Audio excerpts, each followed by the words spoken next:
好啦，咁啊嚟到2025年嘅 Physics Paper 1A MC 嘅部分，咁啊第一條 hit 嘅題目啦。好啦，咁啊題目咧就話啦，有 equal amount of energy 啦，就 supply 俾4個 substances 就係 PQRS 啦，而 PQRS 各自嘅 mass 同埋個 specific heat capacity 咧，就喺呢一個表 show 出嚟嘅數值嚟嘅。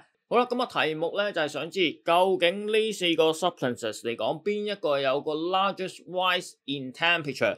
咁啊，即係揾啲乜嘢啊？其實啊，rise in temperature 咪即係我哋嘅 delta theta 嚟嘅咯。我哋原來咧係要揾呢4嚿嘢入邊邊一嚿擁有最大嘅 delta theta，我哋寫低啦。我哋要揾嘅係 the largest 嘅 delta theta。OK， 好啦，咁呢條題目點樣入手咧？咁首先啊，題目俾咗啲咩資訊我哋啊？就俾咗個 mass 我哋啦，俾咗個 specific heat capacity 我哋啦。呢兩個係最明顯嘅啦，係咪先？咁然後啦，題目第一句已經講咗啦，有 equal amount of energy 係 supply 俾呢4個 substances 噶嘛。好啦，咁即係話條題目又涉及埋 energy 咯噃。而最後我哋嘅目標嚟講係要揾乜嘢啊？delta theta 噶嘛，係咪先？好啦，咁呢4樣嘢扯上一個關係，其實咪就係 specific heat capacity 嗰一條公式咯，係嘛？就係 E 等於我哋嘅 mc delta theta 咯噃。OK， 好啦，咁而今次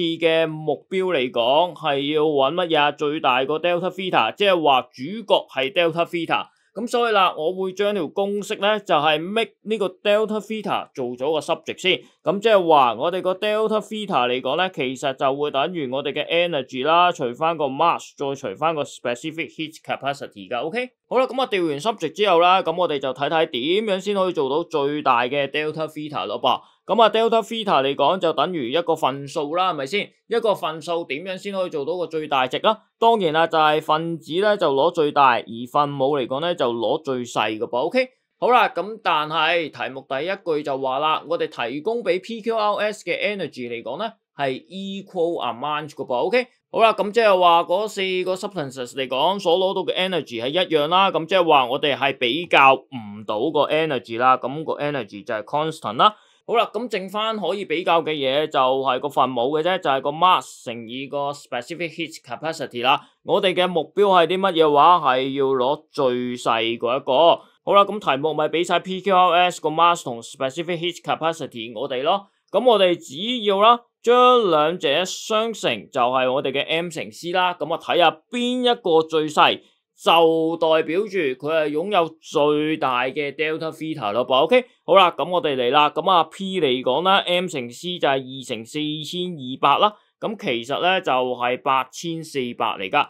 咁啊 Q 嚟講咧，3乘2100就係6300啦。而 R 嚟講咧，4乘900就係3600嚟嘅。S 咧就係5乘840就係4200嚟噶啦。OK。好啦，咁啊最細值係邊一個啊？咁啊就係3600呢一個啦，係咪先？咁所以啦，擁有最大嘅 delta theta 嚟講咧，咪就係我哋嘅 R 咯。咁所以啦，正確答案嚟講咧，就係 C cat 咯噃。